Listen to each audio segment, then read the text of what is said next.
day everyone, I am Eduardo Cabus from BS Ed Social Studies, and for today's video, I am going to discuss to you one of the four pillars of learning in education, which is learning to be. But before that, let me ask you this question.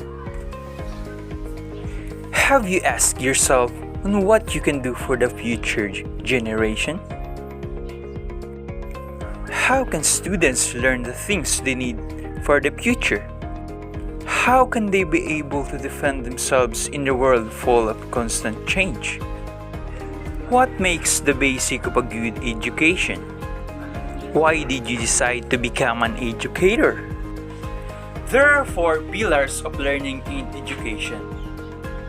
These pillars are very important because without them, education will be impossible to achieve. In terms of today's topic, I am going to introduce to you one of the four pillars of learning that will be covered in our curriculum. Let us now get right to the point. But before I get to a major topic for today, I am going to show to you the learning objectives or the outcomes of this lesson. At the end of this topic, the learners will be able to: number 1, know the purpose of pillars of education. Number 2, to develop personality into an integral way.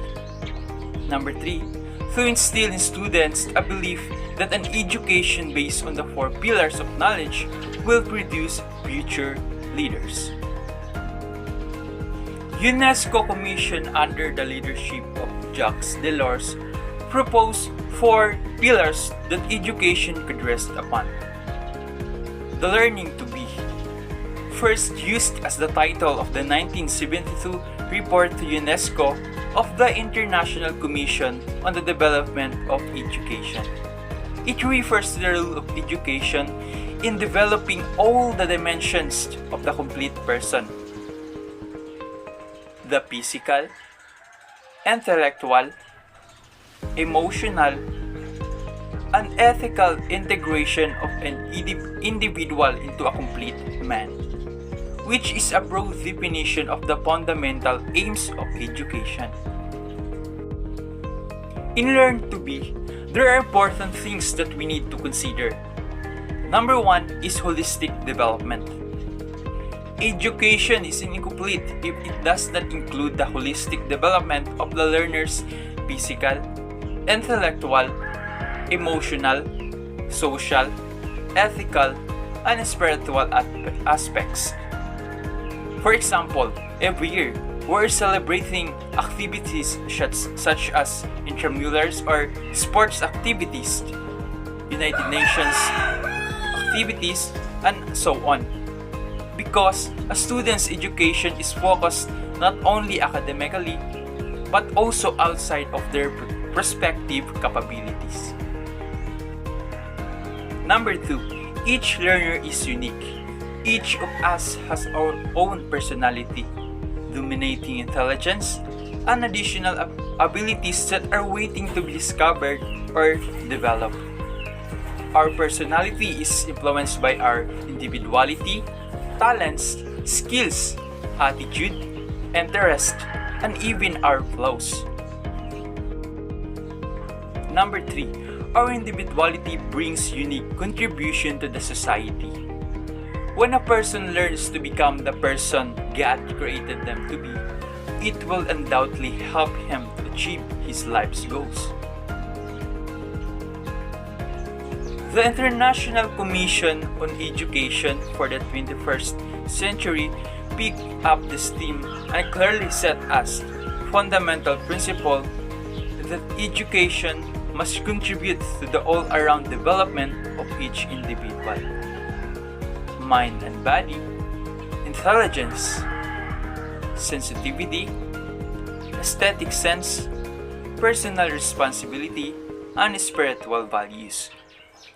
It describes learning to be as the complete fulfillment of man in all the richness of his personality, the complicity of his forms of expression, and his various commitments as individual, member of a family and of community, citizen, producer, inventor of techniques, and creative dreamer.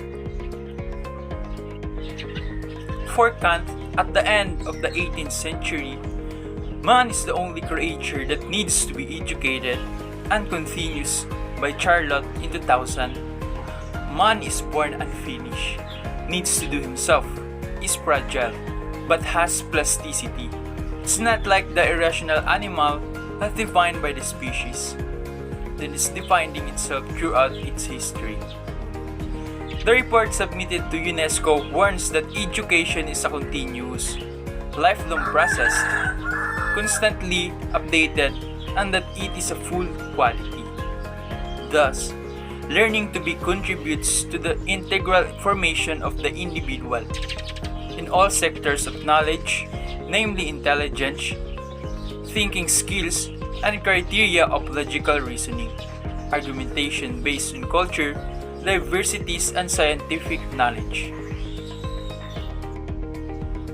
Learning to be must be valued in today's world by preparing the individual throughout life to develop learning to know, learning to do, learning to live together, and learning to be, in the literal sense of the word being as a person. Learning should be integral without neglecting any potential of each individual. Education, therefore, must be directed towards the development of the complete man. The physical, intellectual, emotional, and ethical integration of the individual into a complete man is a broad definition of the fundamental aim of education.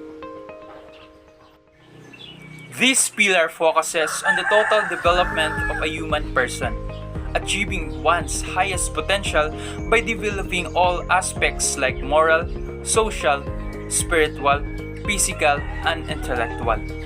There are different kinds of learners, and each of their skill has an equal opportunity to be developed as part of a complete development which this pillar aims.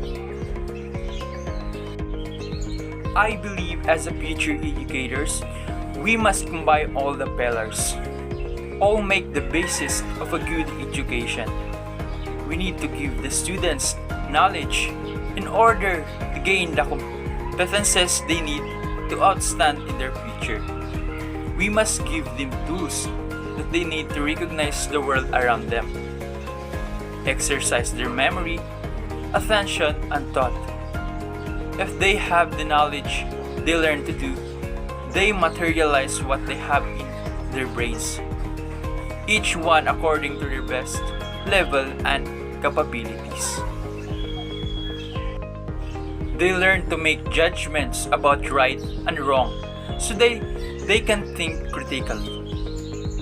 Also, we should guide them through the discovery of who they are and what do they want in life.